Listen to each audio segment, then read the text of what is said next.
UPA আমল থেকে চলে আসা এমজিএম রেগা বন্ধ করে দিয়েছে কেন্দ্রীয় বিজেপি সরকার।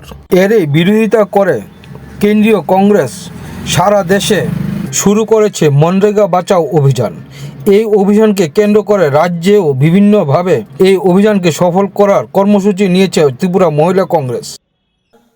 আমাদের মহিলাদের উপর যে অকথ্য নির্যাতন চারিদিকে চলছে সেটা সবারই জানা।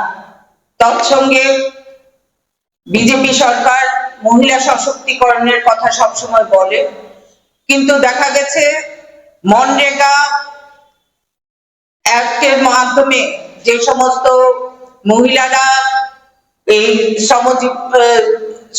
শ্রমিক ছিল তাদের অর্থনৈতিক দিক দিয়ে দুর্বল করা হচ্ছে মনরেগা বাতিল করার পরিকল্পনা অনুযায়ী।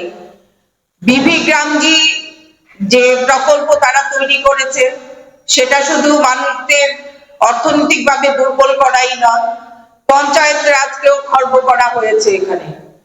তো আমরা ত্রিপুরা প্রদেশ কংগ্রেসের সাথে ত্রিপুরা প্রদেশ মহিলা কংগ্রেসও এই আন্দোলনে সামিল হয়েছি এবং আমাদের সমস্ত দাবি দাওয়া, বিশেষ করে মনরেগা পুনর্বহালের দাবি এবং রেগা শ্রমিকদের ন্যূনতম মজুরি 400 টাকা দাবি জানিয়ে আমরা এই আন্দোলনে সামিল হয়েছি এবং তাদের আইনি অধিকার যেটা ছিল সেটা যেন ফিরিয়ে দেওয়া হয়, জবাবদিহিতার অধিকারকেও ফিরিয়ে দিতে হবে, তবেই আমরা আন্দোলন প্রত্যাহার করব।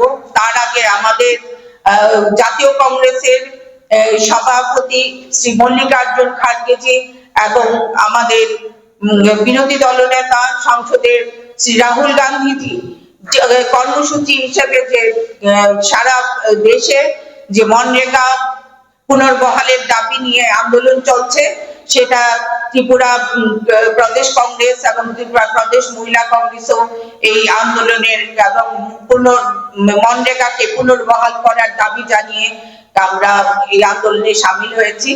তার জন্য এর মধ্যে প্রতিটি জেলায় আমাদের মহিলা কংগ্রেসের তরফ থেকে ধর্মনগর, কৈলাসহর, আমবাসা, তেলিয়ামুড়া, বিলোনিয়া এবং উদয়পুর জেলা আর আজকে সদর জেলায় সম্পন্ন হয়েছে।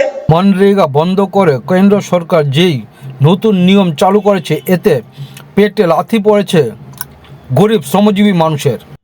এমনই অভিযোগ নিয়ে শুরু করেছে সারা দেশে মনরেগা বাঁচাও অভিযান। সারা ভারতবর্ষে মনরেগা বিষয় নিয়ে একটা সংকল্প,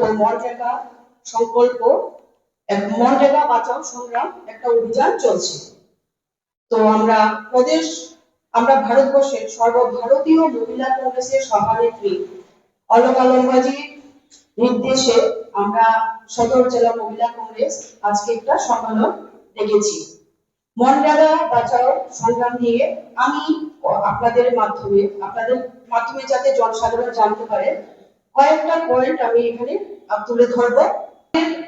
আপনারা জানেন 2005 সালে আমাদের ইউপিএ চেয়ারপারসন সোনিয়া গান্ধীজি আর ডক্টর প্রয়াত মনমোহন সিং, প্রধানমন্ত্রী মনমোহন সিং এর হাত ধরে এমজিএন রেগা প্রকল্প চালু হয়েছিল।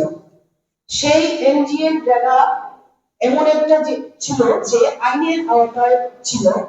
মানুষ গ্রামগঞ্জে এই এমজিএন রেগা থেকে খুব উপকৃত হয়েছিলেন।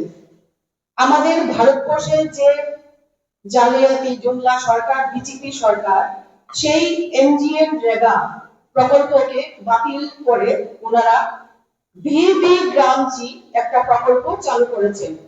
সেই প্রকল্পতে দেখা গেল গরিব মানুষদের পেটে, একদম সত্যি কথা যেটা, গরিব মানুষের পেটে লাথি মারা, আর কিছু না। এমজিএন রেগা এমন একটা প্রকল্প ছিল সেখানে গরিব মানুষরা কাজ না থাকলেও 15 দিনের মধ্যে কাজের দাবিটা ওনারা করতে পারতেন এবং ভাতা পেতেন। Bureau report, sunrise Tripura.